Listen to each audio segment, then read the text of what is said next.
Michael Finn, Holistic Exercise and Lifestyle Coach, and today is going to be a little bit of a test of upper body strength and power. So it's kind of good to challenge ourselves once in a while, see what we're capable of doing, and then retest ourselves. It's motivation of, hey, can I get better?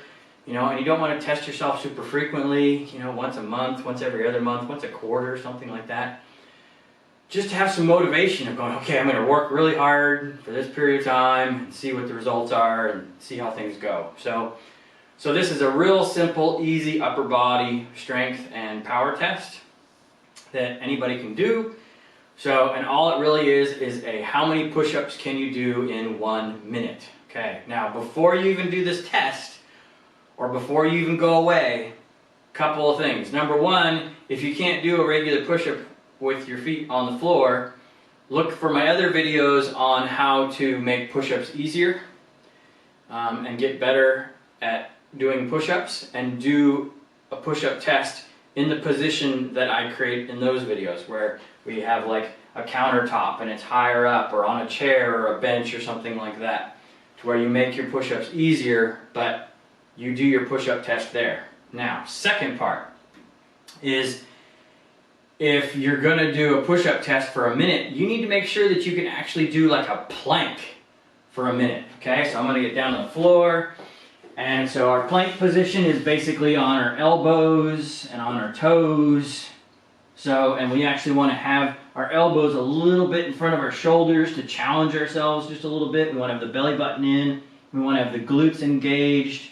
We want to have the quads engaged so that we're holding nice and straight. We don't want the butt way up in the air or anything like that. We want to be nice and flat, the head in a neutral position, and we need to be able to hold that really good and comfortably for a minute, because that means we have basically spinal stabilization or trunk stabilization or whatever else you happen to want to call it. And so then we are pushing a solid object when we're doing our push-ups. So if you had a big block of Jell-O and you were pushing on that block of Jell-O, it would just give and it would just bend, and it would be hard to move it. So, but if you have a concrete block and you push that, it's just going to move because it's solid. And it's the same thing that we need to do with our spinal stabilization. You know, lots of people talk about core and all this other kind of thing, but primarily it's about your postural and your stabilization of your spine and your trunk, and being able to hold it when you're generating forces from other directions. So it's super key, and it's things that I do in lots of my programs with my clients and my athletes. So make sure you can do a plank for a minute. That's the first part of the test. If you can't do a plank for a minute yet, well then continue to work on your plank until you can do a plank for a minute. Then after you can do a plank for a minute, then you can start working on doing how many push-ups can you do in a minute. All right? So, and then doing that push-up test, and then write it down. Measure yourself out, put your goal on the wall for the next time you're going to do the test, all that kind of good stuff, so that you motivate yourself to work a little bit harder so that you progress. Okay, so I'm not going to do the test in this particular video.